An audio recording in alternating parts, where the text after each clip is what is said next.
Now, Russia on Thursday said that it agreed to resume dialogue with the United States on all issues regarding the conflict in Ukraine, including prisoner exchanges. The Kremlin further said that Russia absolutely agrees with the U.S. administration on Ukraine. A decision was made to get to resuming the Russian-American dialogue on all parameters.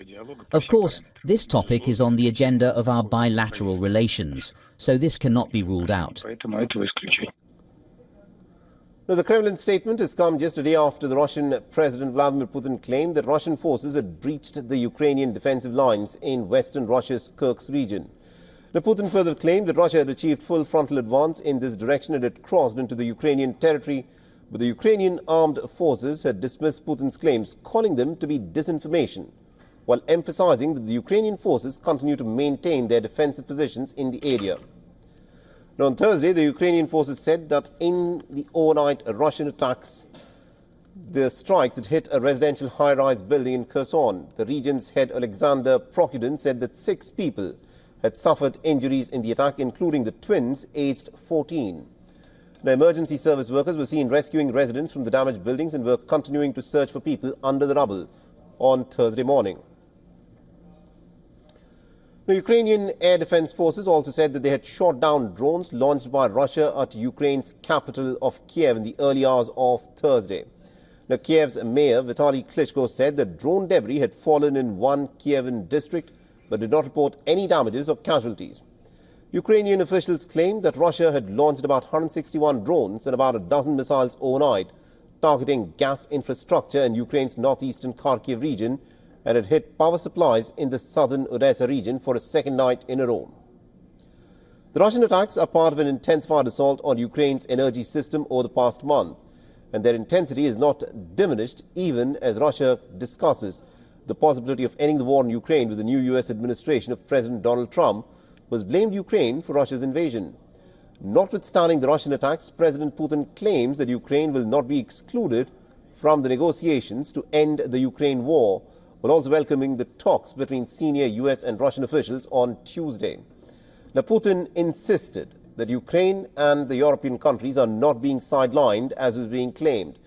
Now, the Russian president has claimed that Tuesday's talks were solely dedicated to Moscow and Washington's relations, and therefore there was no need for anyone else at the table. As for the negotiation process, President Trump told me during a telephone conversation, and I can confirm that, of course, the United States assumes that the negotiation process will take place with the participation of both Russia and Ukraine. No one is excluding Ukraine from this process. In an exclusive interview with our correspondent Anas Malik, Olena Brodilivska from the Ukrainian Institute of Strategic Studies in Kiev spoke about the recent developments that are taking place regarding peace in the Ukraine war. Take a look.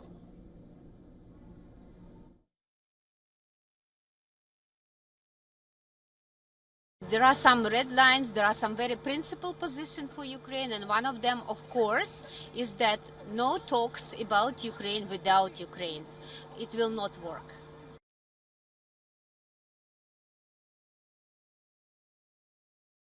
Look, maybe later, I don't know, but not now. Now it is not possible for many reasons. Actually, first of all, let's be very clear that Russia will never allow it, because if European countries will send troops, even as peacemakers, right?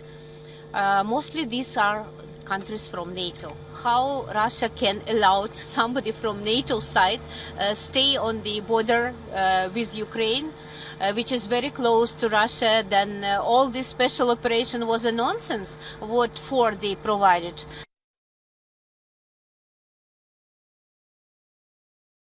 I don't know what is the message. It's a message, sorry to say, about stupidity. It's nonsense, because there is something very clear that Ukraine never planned this war. We never had a plan to invade Russia. What for? We were very happy with our territory, with our borders. So everyone knows that it was Russia who invaded Ukraine. We never planned, we never can imagine that it could be possible to have a full-scale invasion. They do all these things. They violated a lot of international laws, bilateral laws. They invaded us, and now United States say that we started this war. How I can react? It's a nonsense. For all the latest news, download the WION app and subscribe to our YouTube channel.